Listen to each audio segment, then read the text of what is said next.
Kemudahan pinjaman kecil bernilai RM2.4 bilion kepada usahawan mikro dan peniaga kecil menerusi Belanjawan 2024 mampu mengekalkan operasi perniagaan meskipun berdepan dengan ketidaktentuan ekonomi.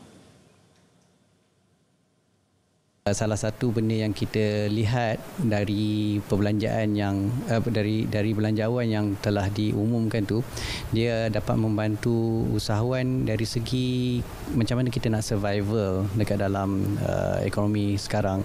Kita faham usahawan-usahawan dia banyak memerlukan dana-dana ataupun suntikan-suntikan modal, especially daripada agensi-agensi kerajaan lah, yang mana agensi kerajaan ni akan membantu mereka, terutamanya bila kita nak buat produk, kita memerlukan peralatan-peralatan seperti mesin-mesin ataupun mungkin premis-premis untuk nak buat renovation dan sebagainya.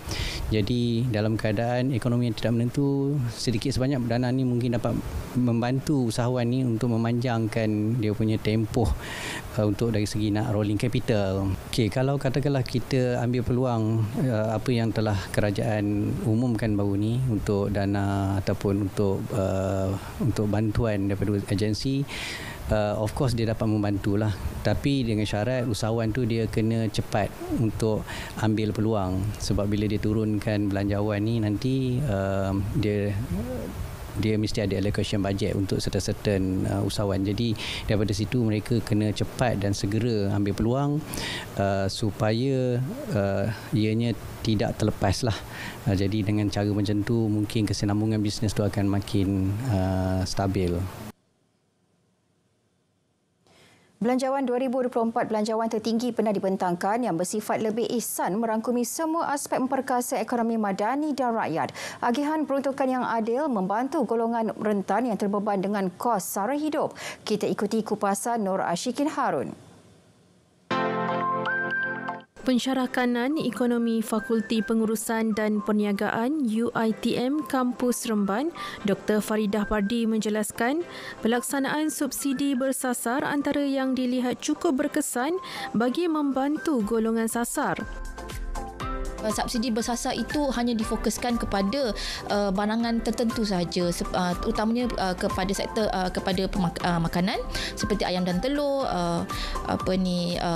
elektrik, yang rebate dipertingkatkan kepada golongan isi rumah miskin tegar. Jadi saya melihat ini adalah sesuatu yang sangat baik dan madani lah ya, untuk menangani kos sara hidup ya, yang semakin meningkat. Dan seterusnya subsidi diesel yang lebih difokuskanlah untuk mengawal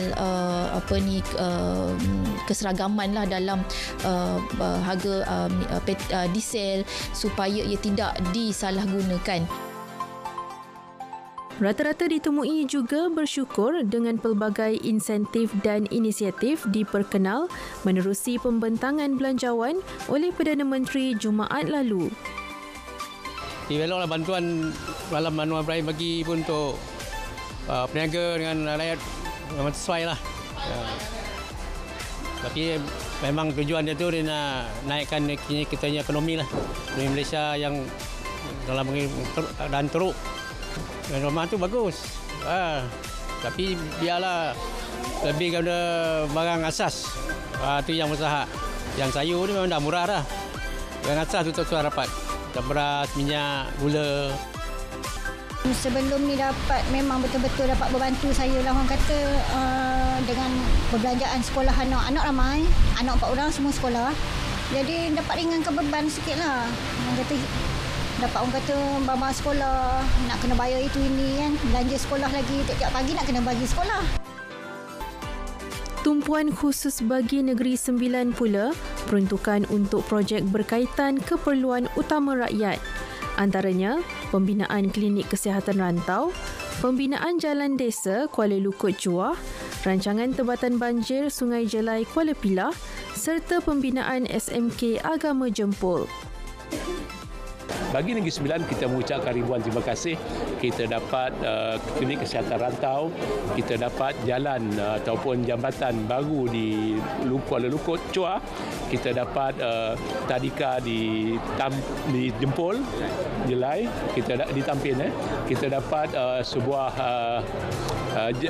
kita dapat naik taraf ataupun sungai, rancangan tebatan banjir di Sungai Jelai di Kuala Pilah, dan naik taraf sekolah menengah agama di Jempol. Jadi ini antara satu apa yang kita terima secara direct, yang secara terus, dan kita ucapkan ribuan terima kasih atas pemberian tersebut. Belanjawan 2024 menepati tema reformasi ekonomi memperkasa rakyat. Ia merupakan satu belanjawan yang terangkum yang memberi kabar baik kepada segenap lapisan masyarakat. Nurul Syikin Harun, RTN.